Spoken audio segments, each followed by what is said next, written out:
TCL is a proud sponsor of the Score North Studios. Enjoy more of the things you love with TCL. My favorite. It's Judd's Hockey Show. And indeed, welcome to the full edition of Judd's Hockey Show. We did an emergency one-timer on Wednesday as the news came out that Zach Parise was scratched for overstaying his welcome on a shift in Monday night's game, so he did not play in the Wild's loss to the Vegas Golden Knights Wednesday night.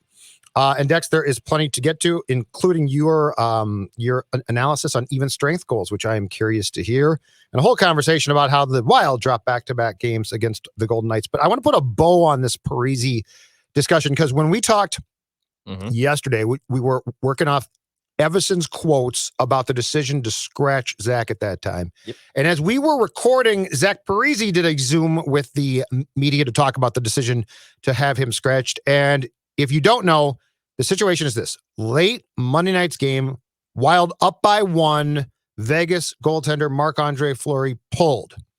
Parise's line on the ice, puck goes into the neutral zone. Parise's line mate, Marcus Foligno, gets the puck and gets it deep into the Golden Knights zone. Parise, unlike Foligno, decides to stay on the ice. A minute and 33 shift, and I believe he's 36. Completely gassed. Game-tying goal is subsequently scored, in part by the fact that Zach couldn't break up a pass that he had an opportunity to. So let's play this. Let's play the soundbite right now of Zach Parise being asked about being scratched before yesterday's game. Well, it was disappointing, and I don't agree with the decision. In my heart, I felt like I was doing the right thing. I asked Marcus after the second if he ever had a hat trick, and he had 2 up to that point, two goals at that point. I said, "Have you ever got a hat trick?" He said, "No." So I said, "All right, let's go get you one." And then when they pulled the goalie, we were on the bench, and I said to him, like, if I get the puck, get up ice with me. I'm not going to shoot. I'm going to find you. And we were out there for a little bit, and Marcus had a little break, and I made the decision to try to join him, to help him. They ended up getting the puck, and I saw him change on the back check, and I didn't think it would be a good idea for me to change too, so I stayed out there. Lots of thoughts. Ah, God. Let's get to this. Okay. Number one, let's assume that Zach is telling the entire truth. Like, in his mind, okay, this was it. Foligno had 2 goals. He wanted him to get a third because that's his line mate, his buddy. Yep. The guy works hard. Both of them work hard. Oh, sure.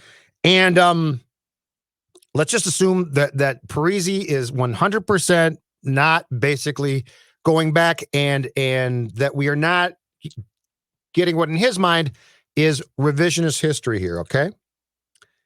What he said still has to bother you, Declan Goff, based on this. The Wild had a chance to get 2 points, okay?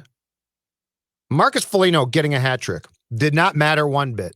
In fact, it didn't, I don't think, matter to Marcus Foligno. No. Who got the puck deep in Vegas's end and hightailed it off the ice immediately while Zach stayed on, okay? But is what Zach said, and I understand that he was saying that he was trying to do it for a teammate. But this is, as we talked about on the one-timer yesterday on Wednesday, Dex, this is the old Wild way, right? Like, let's get you a hat trick. Let's me. What can you do for me? What can I do for you? But it doesn't matter. What's the one that, hockey, Dex, more than any other sport, it's cliched, it's boring, but it's largely true, is about what? The team, right? Yes. It's never about I. It's not about, did you get a hat trick? It's about, did we get 2 points? And Parise's move gave up 2 points. And I'm going to tell you right now, one, I appreciate him talking, because a lot of guys would not have. So I appreciate the fact that Zach did the call and talked about it. That being said, I don't think he helped himself one bit. No. How do you not just get up there and say, you know what? I'm disappointed and I screwed up. This is on me. Whatever reason that he had for doing what he did, you got to fall on the sword if you're Zach and say, I was wrong. Dean is right. I'm going to come back next game and work my ass off. But I'll tell you what, I made a mistake. Not here's my justification, which, by the way, I don't fully buy because Foligno is the one that made the play with the puck. So it's not like Zach was trying to feed Marcus. Yeah. So I'm not even buying, but how do you not just say, I goofed up, I was talked to, I should know better, we lost 2 points because of me, and I'm going to make amends. Yeah, it wasn't the fact that he came up and said I'm unhappy with it. Like I appreciate that he said that, and I like too that I wish he would have just came up and just said, yeah, I'm pissed off. I don't agree with it, but I understand it. I'm going to come back better. I want to use this as motivation. I want to be better for this. And instead, he goes on this spiel of why he wanted to give a bottom six forward and a teammate who doesn't give a rip about getting a hat trick or his third career hat trick, whatever the hell it was going to be. That doesn't matter, Zach. Like, you're playing the best team in the NHL, or maybe in your conference and in the NHL, and you have a chance to get 2 points in a building that's hard to win at.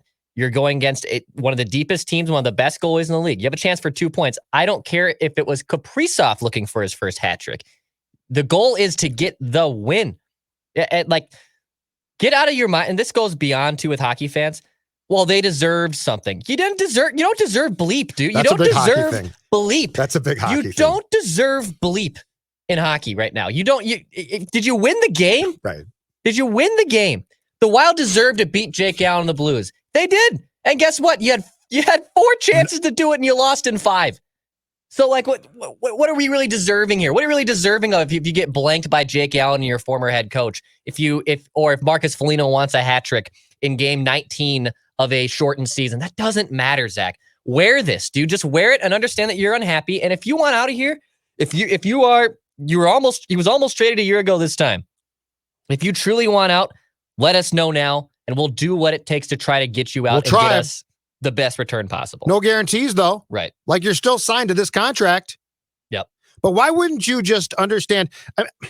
The thing that I appreciate about Bill Guerin and Dean Evison is this. It's very simple. I appreciate the fact they're working their butts off to change the dynamics here. So if you're Zach, why wouldn't you just say, okay, I was wrong. I don't like it, but I was wrong. But clearly things have changed. The two things is, one, Zach has, as far as I'm concerned now, no real control of that room. It used to be him and Suter and Koivu, right? But he's a third line guy now. The other thing, too, is the reality in the Wild's 5-1 loss on Wednesday night to the Golden Knights is if Parise had played, it wouldn't have helped. Right. He's not fast enough. He's a third line guy now. So why wouldn't you just address it like a third line guy? I'm a veteran. I goofed up, but I'm certainly not a star anymore because he's not. No. You know, he is a third line guy. That's what he deserves. That's his role in life now. And if he wants to keep playing, the contract is a sunk cost.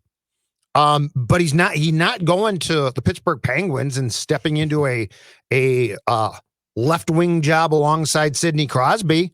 Like, there's nothing else left here. This is just him.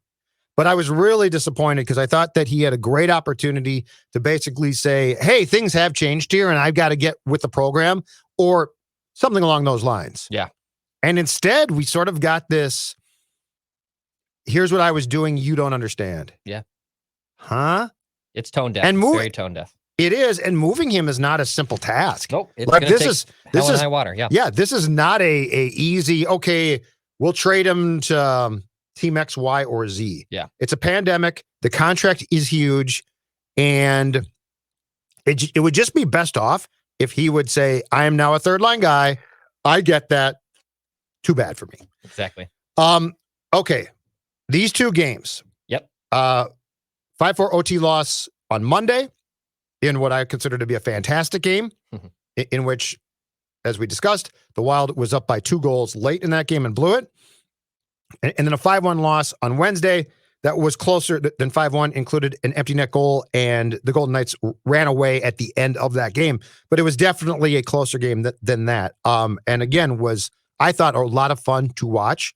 I tweeted this out last night, Dex, and Hell hath no fury like Wild fan scorned. But I'm gonna say it now because I don't know how much clearer I could have written this, and I feel like it was misinterpreted. One, I thoroughly enjoyed both games as a hockey fan. Like, I thought it was fun.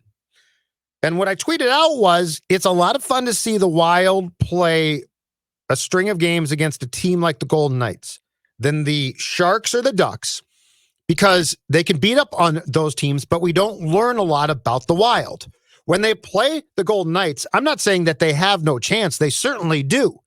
But when they play the Golden Knights, or if they play the Avs, who they've beaten, right? Or they play the Blues, we get to know a little bit more about what this team is, where it's going, and how good or bad they might be. That tweet was taken somehow to mean I hate the Wild and I think they suck. I don't understand what people thought, but I'll say it again. I love being able to watch the Wild, who, by the way, speed-wise, not across the board completely, but they have guys now that can keep up, which, hallelujah, it's about time. Yeah, it's nice. Though the last two games have given us an idea of how they match up, and in some cases, the answer is pretty damn well against good teams. To me, there's no downside there. There's no, and if your point is, oh, I'd rather go play the Coyotes, who aren't terrible, but they're not great, but the Ducks stink and the Sharks stink. If you just want to try and go pick up points against them, that's not my cup of tea, man. That you're never going to get to a playoff championship caliber team by beating up on those dregs. I don't know how people interpreted my tweet, but I was ecstatic in watching those two games to at least formulate an opinion of where the Minnesota Wild is right now. You can look at those two games and say that, yes, the Wild are on the up and up. They've made some hay against the Sharks and the Ducks, and they've handled things against the Kings, who are better than we thought. Great. They've split with Colorado. Things have looked well there, but Vegas is probably the cream and crop of this division, maybe in the entire NHL. How are you going to perform against Vegas? And on Monday, after a sluggish first period, you come out in the second and you play one of the best periods of the season so far. Vegas also played horrendously. Vegas, I have been strictly watching opposing broadcasts throughout this season with Fox Sports North not being available to me locally. You've been enjoying it immensely, and I have been enjoying it immensely. I get 8 tweets a night or texts a night from you. I love it that the Vegas Golden Knights broadcast is not afraid to rip their own team. I love that they said after Monday's game that was the worst period that they have played all season. Mm-hmm. If the Wild allowed 4 goals in the second period and the script was flipped, it would be, well, it was just some bad luck and they'll go out and they'll try hard again and this and that. No, I appreciate honesty in a broadcast. And look, they're team employees. It's a hard line to walk. I understand that. But I love the brutal honesty. So in that back to the Monday game, though, you get off to a bad start, you rebound in the second, things are in cruise control, and then you go in prevent defense mode in the third period. And you just say, no, we're going to play prevent D. We're going to play prevent D with the team that is deep and has the speed and the skill that if you do that, like you might win sometimes, but the majority of the times you're going to lose in those situations. And that's exactly what happened. I think 3 shots on goal. Eventually they make it a 1-goal game. Yeah. Alex Tuch sticking a dagger into my heart and into the heart of Wild fans' hearts. Because he's blossoming into a phenomenal player. He's blossoming into a very nice player. He's blossoming. Power forward. He's a power forward. He's what Charlie Coyle was supposed to be. Exactly. Yeah, you're right. So on Monday, then the Parise situation happens and you lose in overtime. All right, you get a point, but man, that is for the lack of a better word, a kick in the below the groin. Yeah, you're right. To get 2 points because you had a 2-goal lead with 10 minutes to go and you blew it. Yep. And then on Wednesday, so you come back out. Again, kind of spotty. You disappear for a while. You show up for a while. You got off to a bad start in the first period, and you disappeared for a large portion of the second period. Correct. And by the way, that was not either time when Marc-Andre Fleury was playing great. He had a great game. He did. But if you elect not to see that this team played really poorly for a large portion of the first period and was a no-show for a portion of the second, you did not watch the Wild game. For sure. And look, a lot of Wild fans, and I use this site as well. Natural Stat Trick, I think, is a phenomenal website. NHL.com has also re-upped their stats page. You can have insane splits that you can find. Hockey Reference, same thing. Whatever is your poison that you like to use, go and use it. I'm not gonna fault you for that. But there is something to be said that when you generate high danger chances, which the Wild have been able to do this season, they still lead the league in high danger chances created. They still lead the league in that department. They've been very, very good in that department. Excuse me, Montreal's one ahead of them, but they're very good. They're very good at creating high danger chances. They are. But as a team, the Wild are league average at scoring goals, and that's not a coincidence. No, it's not. Here's the thing: Kaprizov and Fiala are dynamite, but they can't all do it themselves. When Nick Bonino, who was atrocious on Wednesday, I would scratch immediately for Friday's game. I really would. If Marcus Johansson was on the strip, I would scratch Nick Bonino in a second. He played horribly on Wednesday. He had a bad game. But it's not a coincidence that you're generating a lot of high danger chances and you're not converting them at the rate or scoring at the rate that you should be to match those high danger situations. And also when you run into a buzzsaw like Marc-Andre Fleury, who probably is right up there with Vasilevsky for the Vezina candidacy. I mean, Marc-Andre Fleury is second in high danger save percentage. He's good at stopping high danger situations. And he made some unbelievable saves last night in those. That Spurgeon save, I think late first period was phenomenal. Right. And is that sustainable for Fleury to continue to slap all those pucks at such a high rate at a high danger save percentage? Probably not. He's stopping 85% of a save percentage. And the Wild, by the way, in high danger situations allowed, are third to worst. The Sharks and the Canucks are the only teams worse in preventing high danger goals. So that's not a coincidence. What you have to use with these analytics is use them and supplement them with your eye test. I'm not going to be the person that's going to say, get off my lawn with these fake numbers and these numbers that no one understands, because these numbers have value. But when you start going all in 100% and using it as the crutch to why you lost, that's an issue. And the other issue, and on my soapbox here, the other issue is, if you're going to say that, well, look at the data said they should have won, but then you're using judgment as, well, the referees cost them the game, you clearly aren't watching the same thing everyone else is watching. You're picking and choosing what you want to believe. And at the end of the day, in the 2 games against Vegas, you got 1 point. I don't care. You tried hard. Great. You tried hard. You came away with 1 point. End rant. Very good. And the referees did not screw you. They might not have helped you, but if you have to blame them, then just stop. So you just went on. You just went on a path that I think we should explore here, because it does exactly what you're talking about. Let's combine the eye test. Let's combine with what we've seen in the games with the numbers, okay? Because the surface level takeaway from last night's game is, if you're a fan, is this: Marc-Andre Fleury played great. What are you going to do? I mean, what are you going to do?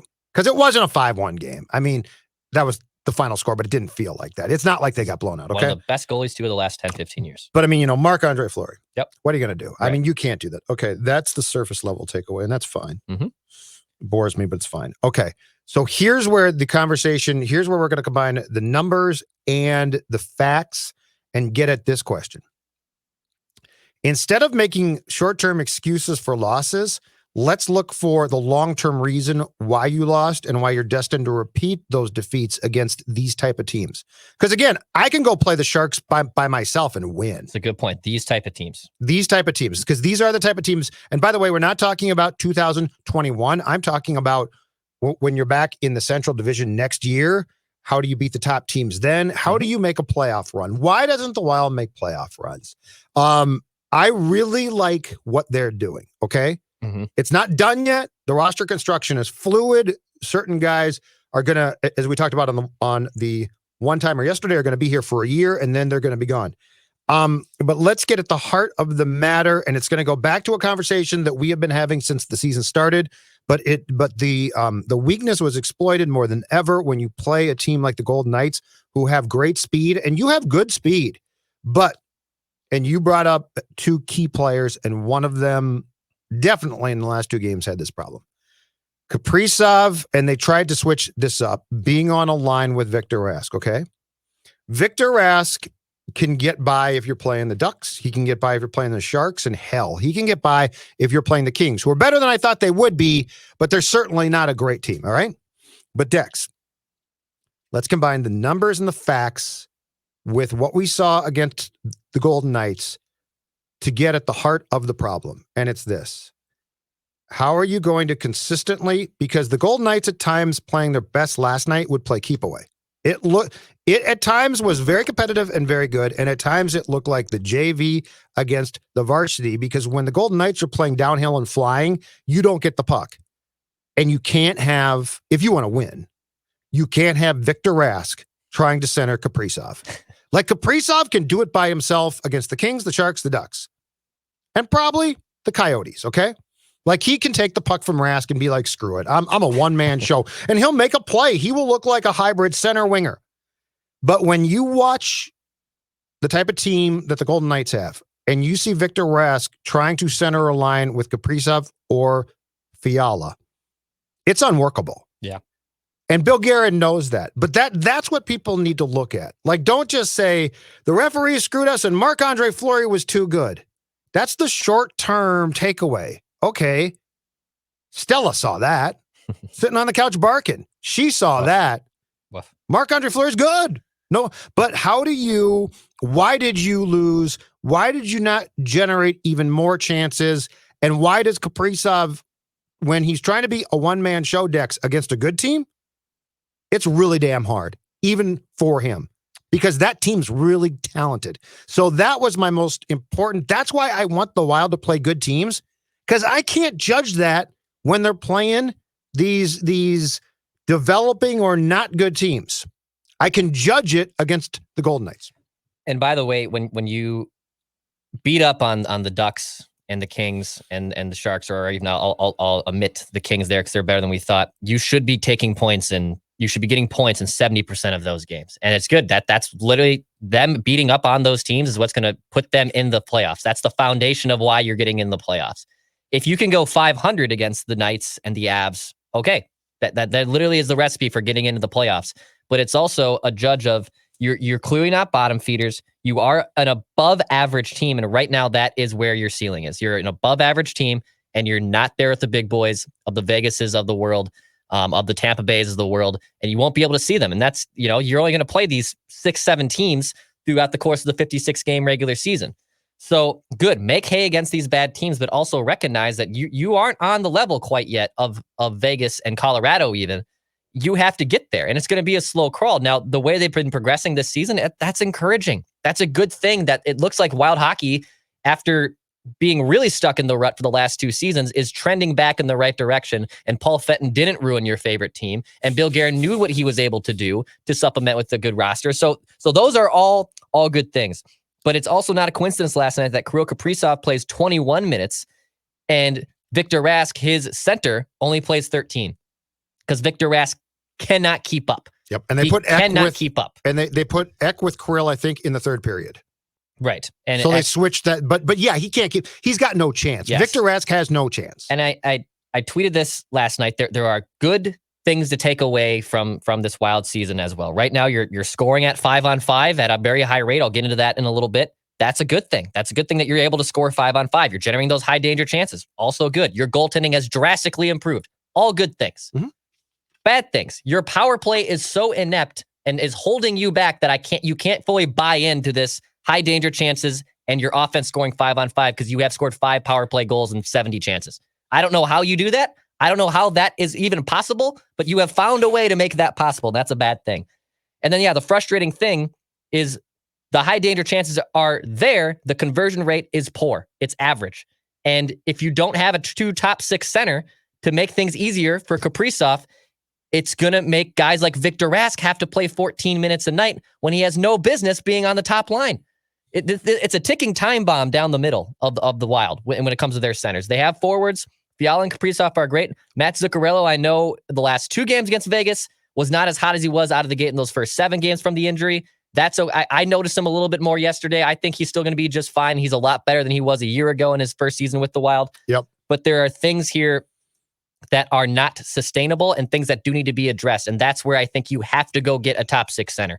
You just have to get it because it'll literally make the deck chairs in the Titanic at least be ordered in a nice way instead of waiting for the thing to break in half against the iceberg. Yeah, absolutely. And I guess my question is, are they going to do it for this year? I don't know. But this is why when you're gauging the Wild playing against good teams, it helps you a lot to see that. Because I do feel like there's a complete false sense of security gained from playing bad teams where you're like, oh, perhaps it's going to be fun. No, it's not. And by the way, Marcus Johansson coming back is not going to help.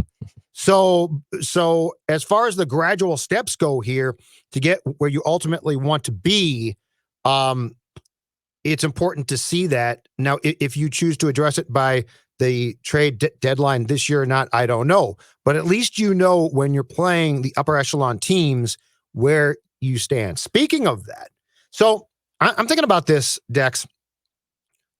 The reality for this team is probably the future, right? Like they could certainly, I think they're going to make the playoffs. They could certainly make some noise and play well, but I don't think I don't think they're at the point of a run yet. Like I think they're progressing in the correct way. That being said, I would have personally, and I know that especially early in last night's game, he made some great saves. But after Cam Talbot gave up 5 goals in the game on Monday, they brought him back and played him because he is, in their mind, their top goaltender. They're trying to get him time, blah, blah, blah. As far as the future goes, though, Cam Talbot might be fine. But Kaapo has played well. And I would have liked to see a guy who's 8-4 with a 241 goals against and a 915 save percentage get the start last night. And I think we are very close, considering the amount of games that you're going to play. And it's a ton. Like this is not we're off for 5 days. Yeah. You're basically playing Monday, Wednesday, Friday.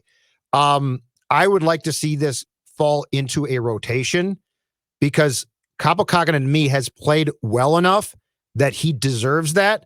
And I'm beginning to think that there is a chance that he might be your goaltender of the future. And again, this is a perfect time to find out. And I have so I'm not slamming Cam. Yep. I'm saying Kaapo deserves starts. I'm not upset that Cam Talbot got the back-to-back. I think you bring up a good point that the tandem probably has to be in place here. And Dean is someone who I think is going to start playing a hot hand and into favorites. Here's the thing with Talbot. He was brought here to be your number one guy. He had two great games off the season. Then he gets hurt. Then he gets COVID. Hard to get back into a rhythm. Yep. And so far this season, I mean, he's been fine. I mean, his peripherals say he has a 910 save percentage. His GA is a little high at 2.7. But I think where I have trepidations is that even strength right now, he's not playable. He's on the Devin Dubnyk, Alex Stalock plan last year, where his save percentage on even strength is 898. And if you're only supposed to find good stats, dude. Yeah, no, I'm finding a bad one here. What are you doing? Finding a bad one here. I told you, that's the man. Judd's Hockey Show. We're all power. Why are you finding negative stats? This is why goaltending is so GD random. Save percentage is 898 on even strength, and at power play, it's 917. He's better against the power play than he is against even strength. Interesting. And the penalty kill for the Wild's decent. It's good. It's usually been perennially very, very good during the course of their franchises through coaches and players that have come through. But there's something to be said that Cam Talbot, 5-on-5, isn't as great. And look, I'm not going to get super goalie geeky with the terms of, well, his glove side is doing this. I'm going there. So and our main, go ahead and go and our there. main girl and former colleague, Lindsey Brown, is a lot better at doing that. I'm never going to pretend that I know what the hell the blocker or glove side should be. I'm going to. Despite my great street hockey and boot hockey apparel as a goaltender, I'm not going to pretend to be an NHL one. You're not as good as I was, dude. I was the Tretiak of goaltending in Tonka. And Kaapo, it's the opposite story. The dude is great on even strength and 925 save percentage, but his power play, he's getting worked. He's getting absolutely worked. Interesting. So I think it's a split. I think it's probably going to go 55-45 in favor of Talbot down the stretch, but it's a good sign that young Kaapo Kähkönen, the reigning AHL goalie of the year, who people had trepidations about being a number one guy, and that's why they spent and they gave a 3-year contract to Cam Talbot because they weren't ready to go all in on Kaapo, is looking like, no, this is a goalie that you probably can build around and keep for the long term, which is hard to find. It's hard to find sustained, which is why I'm intrigued by Kaapo goaltending success. Absolutely. Yeah. Absolutely. So Cam gave up 9 goals in the past 2 games because the 5th goal by the Golden Knights last night was an empty net goal. and he gave up goals to Tuck Marchessault, Mark Stone, who's just fantastic. Oh, he's awesome. And Stevenson last night. If I'm not mistaken, 3 of those 4 goals, and I'm about to go there, Declan Goff, went high glove side, okay? And the Stone goal, Talbot was so cognizant of high glove side that if you go back and watch it, he pulls himself out of position a bit to cover high glove side. Look at you. And Stone, who is an incredibly smart player and really good, beats him because he had pulled himself just ever so slightly out of position. That's interesting to me. And that's a concern because Talbot's not a kid. And this must be the book. I did not know this until last night, but this must be the book on him that he can be beat high glove side. Sure. It's something to not ignore. And I would be curious if there are stats available on this, how often he gets beat there, if this is a recent trend, a long time trend, or what. But if the book is out on you and you can be beat there, and Vegas was 1,000% gunning for that, that's a problem. And that's really a problem in the playoffs where there are no surprises, where your tendencies, strengths, weaknesses, Declan, are all known. So on Talbot, it does worry me a bit that if that's just the straight up high glove side, that if this team does, and I think they will, get to the playoffs, that's going to become a concern. And I don't know how easily, with a veteran guy especially, something like that can be rectified. For sure. And look, league average, the Wild are above league average in goaltending right now. That's a good sign. And that's what we wanted. We weren't asking Cam Talbot or Kaapo to put themselves in a Vezina candidacy, but can you be above league average? And right now, if you are bad at goaltending, if you're horrendous at goaltending, which is what the Wild were last season, Dubnyk, you are going to be better. And my God, Devin Dubnyk is absolutely cooked in San Jose, and I can't. Binnington tried to attack him on Saturday night. I saw that. Poor Devin was standing right there, and they tossed Binnington. I kind of wish he would have. He swung his stick at Erik Karlsson, and then he tried to attack Dubnyk. It was a bunch of crap. I've got a positive stat, okay? I come to you with because I told you, and you just went against the credo of Judd's Hockey Show, which is we always keep it positive here. I've got a positive stat because we've been asking for it, and it's happening, and I think it's time that we acknowledge it, okay? I have 6 games sample sizes, so I have 18 games worth of sample size. I'm going to ignore the first 2 games because the Wild has played 20 on Kirill Kaprizov, all right? First 6 games, or the first 6 game sample here, 10 shots on goal, okay? Pretty low. Not shot attempts. I'm just giving you shots, all right? Like I could get into shot attempts, but I'm not going to. Next 6 games, same exact thing, 10 shots. I believe it was around this time that on this very show, we said, dude, you got to shoot more. Like you can make plays. It's fantastic. And you're really good at that. That's the same thing. But your shot is, yes. And then Kaprizov did a Zoom call a couple days ago and said, my dad, and I'm not sure if he was talking about his dad or sports dad, but anyway, somebody had told him to shoot more. The last 6 games, ending with last night's game in which Kirill had 5 shots on goal, 16 shots last 6 games. I give you a positive statistic. Yeah. Somebody got to him and said, you can really pass and it's great. Yep. But I believe last night, I'm not criticizing him. I believe last night he made an incredible pass to Victor Rask. He did. And Victor Rask he had no idea what to do. And it's at least the 2nd or 3rd time this season when they've been playing together, Dex. Yeah, he is. That he has tried to set up Rask. And Rask, it damn near looks like I would. Yeah. Oh my what's God. This? What's this? The puck? No, not the puck. Okay, your point on even strength goals. What's that? Okay. So the Wild were scoring a ton of even strength goals, and I wanted to see, does even strength goals equal long-term playoff success? So I went back to the last 5 seasons, looked at the leaders for even strength scoring, 5-on-5 scoring over the last 5 seasons. So this year, right now, the team that leads the league in even strength 5-on-5 goals, Toronto Maple Leafs, pretty damn good, right? 18-4, might be the Cup favorites. Just swept 3 from the Oilers. Yep, Cup favorites. Right now, the Wild are 8th. They have scored 45 on goals. Keep in mind, though, Minnesota's only played 20 games, and some of these teams have played upwards of 25, 26 games. Mm-hmm. So the goal rate is nearly on par, just a little bit behind what Toronto is doing.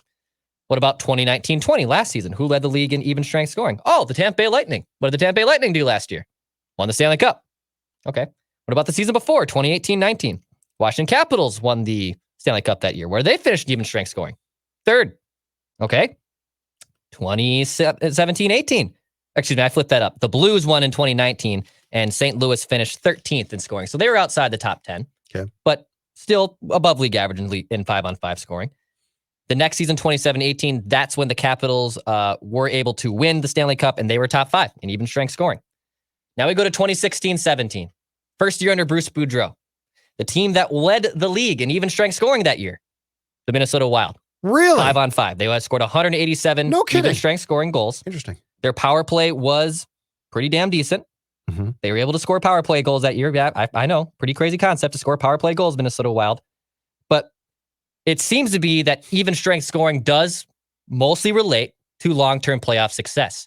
The problem is if the Wild's power play is only scoring 5 out of 70 chances, 7.6%. they're going to become a one-trick pony, and you're going to get exposed again, and you won't be able, like you cannot convert 5 to 7% of your power play opportunities and expect to make a long-term playoff success and a Stanley Cup run. I'd agree with that. That might be my next exercise to do next week. What is the Stanley Cup winners power play percentage? What's the worst ever power play of a team that won the Stanley Cup? Yeah, and that's a great question. I don't know. But the even strength scoring usually does relate to something of success, but the volatility, if you will, and there's a geeky word, where the Wild's power play being so inept and also you not converting the high danger chances at the rate you're creating them, I think says there's some iffiness here. This isn't as legit as it sounds. Last point. Okay. It's 20 games in. So it's a pretty good, and they're going to play 56. So we've got a pretty good base to make decisions, to make observations. Like it's not 10 games in, it's not 5 games in. The Wild in 20 games is 5 for 66 on the power play. That is 31st and dead last in the league. They're the only team in the league that is converting on the power play at less than 10%. As I said to you, they're at 7.6%. Again, it's 20 games. They have, with all due respect to the Panther, Kaprizov, Fiala, Ek, who I like, right? Dumba, big shot Matt, Spurgeon, no goals yet, but he can certainly generate offense and had late first period last night, a magnificent scoring chance. My point is, Declan Goff, across the board, this is not a team that you would, if I said, okay, Dex, 20 games in, who's the 5 for 66 team? You might say it's the Ducks, right? Yeah. It's the Ducks. It's the Senators. Coyotes or it's the Red Wings. It's 20 games in. Weighing what you do statistically, which is far more than I do, okay? Putting the whole stew together. What does this tell you? Because I feel like we can't dismiss it. Like for a while there, I said with all these players, they're just going to score goals. You'd think, yeah. But they're now 5 for 66. So I can't, with a straight face, sit here and tell you, well, they're still going to score goals at some point because we are now well into the season. So when you put all of the ingredients in the pot that you know, what do you think? I mean, you got Kaprizov and Fiala. So Fiala being more of a sniper than a playmaker, Kaprizov being a playmaker. Zuccarello can be a playmaker and has made hay on the power play in his career. That's another one, yeah. I missed it. You know, those are 3 forwards who should be competent on the power play. Dumba's got a huge shot. Dumba's got a shot. Spurgeon can play the power play pretty well. Yeah. Ryan Suter can. Yeah, and he's my last guy, but yeah, he can. He belongs on a power play unit. Yep, and he's on one. Yep. But after that, where do you really go? Like, look, Joel Eriksson Ek is playing phenomenally 5-on-5 this year, and this is another perfect. But is this about a center? Like, is that what are we talking about here? Hold on. This is the perfect example, again, of my rant earlier of analytics and eye test. Uh-huh. Analytics say Joel Eriksson Ek has been unbelievable at creating goals this season. Does anything about Joel Eriksson Ek's game, when you watch him with his eyes, say that guy belongs on the power play because he knows what to do and he has a howitzer of a shot or he can set up other teammates? Does his game translate to power play success? Does it mean he should be good on the power play too? I don't see anything from Joel Eriksson Ek. It works hard, and he's been a blessing this season for the Wild.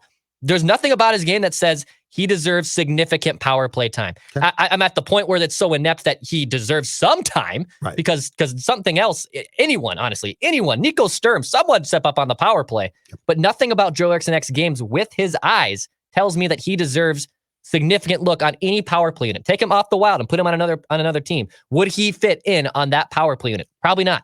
So it's probably your horses that you don't have enough depth to be sustain him on the power play, and then also coaching. And that's where I'm not going to go down the path, because I have no idea what's going to go into the point and the half wall and down low and all that hoopla. I stay away from that noise.